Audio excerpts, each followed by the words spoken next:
आप जिस लड़के को स्क्रीन पे देख रहे हैं, इस लड़के के साथ 5 रुपये की वजह से इसकी पूरी ज़िंदगी बर्बाद हो गई। इसका माँ बाप दोनों अभी हॉस्पिटल में एडमिट है। इसकी बहन की शादी रुक गई। ऐसा क्या हुआ होगा कि 5 रुपये की वजह से इतना ज़्यादा कोहराम मच गया। सोच के दंग रह जाओगे कि 5 रुपये की वजह से पूरी ज़िंदगी कैसे बदल सकती है। हुआ ऐसा कि इसकी बहन की शादी लगी हुई थी। इसने क्या किया, अपनी बहन के लिए एक जगह से पार्सल बुक किया।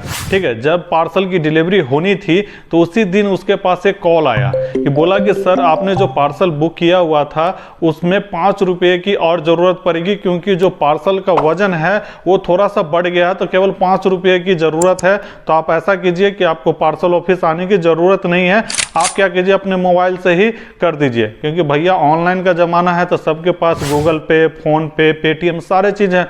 तो बोला कि आपको ऑफिस आने की ज़रूरत नहीं है, आप अपने घर बैठे ही कर सकते हैं, कोई ज़रूरत नहीं है।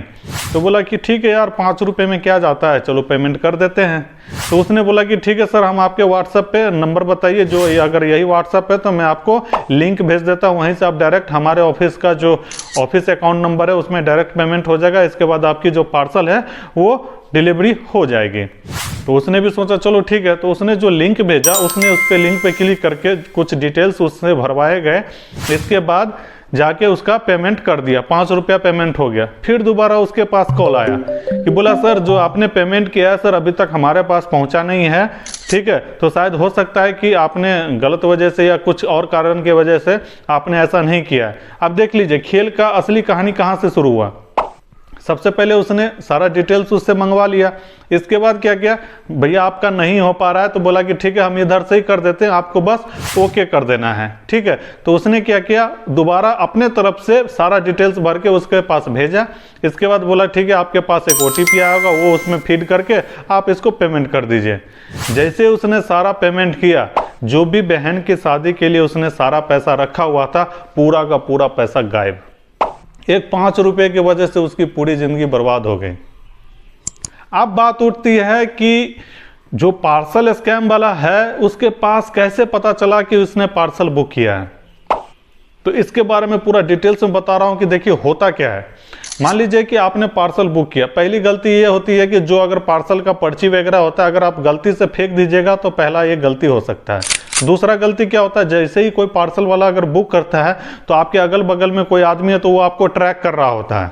तीसरा ये ऐसा हो सकता है कि मान लीजिए कि जहां से आपने पार्सल बुक किया है वो आपका डाटा लीक कर दिया हो, कि कोई अगर स्कैमर है उनसे संपर्क करता है ना कि अगर आपके पास ऐसा कुछ है तो हमें इसका इन्फॉर्मेशन दीजिए, आपको इसके बदले में 100, 150, 200, 500, 1000 रुपया जो भी चीज़ है वो आपको दे देंगे।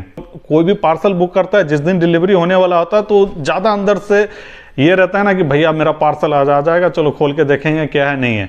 अगर उसी समय आपके पास कॉल आ जाए, किसी को विश्वास हो जाता है कि ऐसे ऐसे चीज़ें हो सकती है, ठीक है, तो उसी का फ़ायदा उठाते हैं ये।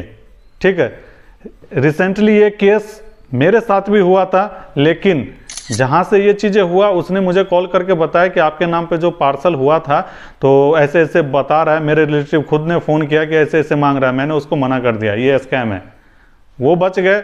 अगर आपके साथ भी ऐसा होता है तो भैया सजग रहो, सतर्क रहो। ऐसा कुछ भी नहीं होता है। जब भी कोई पार्सल बुक करते हैं या किसी भी चीज़, वजन के लिए अगर आपको बोल रहा है कि 5 रुपये 10 रुपये और एक्स्ट्रा देना पड़ेगा, तो भैया सबसे ज़्यादा फ्रॉड में आप फंस जाओगे।